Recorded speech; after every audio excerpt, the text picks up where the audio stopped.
where East meets West and a slice of Eastern philosophy becomes a part of Western thinking.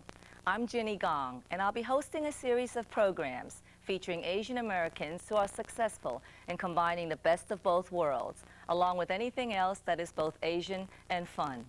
My first guest, Lena Sun, has been a journalist with the Washington Post since 1983. She is currently on the newspaper's Metro Project staff. In the years since, she has worked as an assistant foreign editor covering a variety of beats and serving as Beijing bureau chief for the Post. She was among 6 Post correspondents to win a Robert F. Kennedy Journalism Award for a series about women in the developing world entitled Third World, Second Class. Join me in welcoming Lena Sun. Welcome, Lena. Thank you. I don't know how your mother did it, but she managed to get someone to follow in her footsteps. Try as I may, none of my kids ever wanted to become a teacher. And here you are, a journalist, just like your mom. Well, my mom actually thought about going into journalism. She took a class, and she was not ultimately successful at being a journalist. That was her first dream. She decided instead to become a novelist, you know, where you don't really need to have facts. And so at what point did you develop this interest in doing that? I was always interested in reading and writing when we were growing up, and I think when I decided to become a journalist was after I had gone back to China. I was born in the United States, but in 1977 I went back to China and I was a student there for a year. And the folks at the university had so many misperceptions about what life was like in the United States. Right. They all thought the streets were literally paved with gold. They were They're not? Oh, yeah. They were amazed that I could sew a button on my shirt. You know, they all thought we had servants galore. Yeah. So many misconceptions. And then when I came back to the United States, of course, every American I ever talked to thought, where you followed, everybody was dressed in the same clothing, all the blue ants. So I thought, well, you know, this would be a really good career to pursue, to try to write about things as they really are.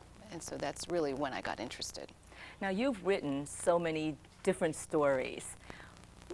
Which ones stay in your mind as perhaps favorites? I've written a lot of stories over the last years at the Post. I think the ones that make the most difference to me are the ones where I feel like I've made the most difference in somebody's lives. Or it's a subject that's so completely new to me that I learn as I go. And doing your research. In doing my research. So in the sort of very interesting category, it also shows sort of what's happening with social changes. When I was a correspondent in China, I did a story about a surgeon in China whose specialty was to do operations to lengthen, how shall we say it, the male reproductive organ. That's a good way of saying it. You know, this is a family cable station, right? Yes, that's right. And the research involved in interviewing the surgeon was quite interesting, and there was a lot of first-hand observation as well.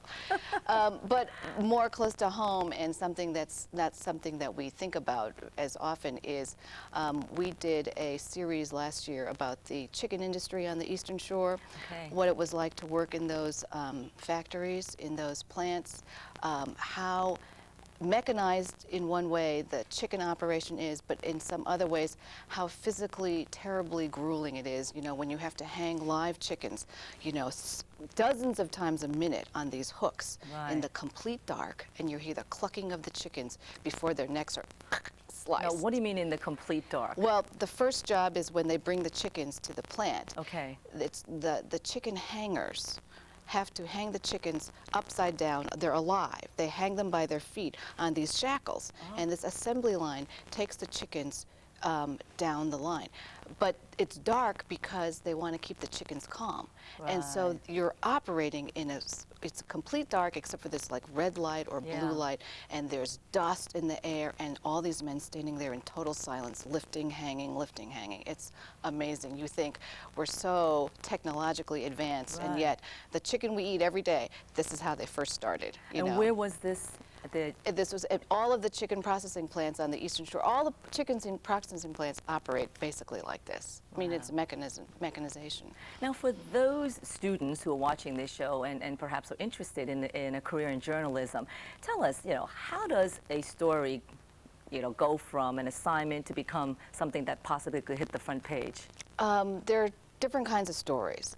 In the case of breaking news, many times the editors decide how reporters are going to be deployed, and a lot of that is very common sense. If there's a shooting, God forbid, and Right. who to contact and making the assignments. In the case, for example, of the stories we did about the chicken industry, that was much more from the ground up, where some reporters who were familiar with the industry decided to take a closer look at what was going on and got approval from our higher up editors. As we went along with the reporting, there was a lot of cooperation and discussion, and that eventually got in the paper. But that was a much longer term project with no clear idea in the beginning on how it was going to end up. Right. It's very different from when you're covering a breaking news story Right. like Elian Gonzalez. Yeah. How are we going to cover the Miami riots? If there are riots, what are we going to do about the immigration law and explaining of the case? And how But even in those breaking cases, you anticipate it happening. So you know Right. that maybe tomorrow something will happen, so I'm going to send a reporter there.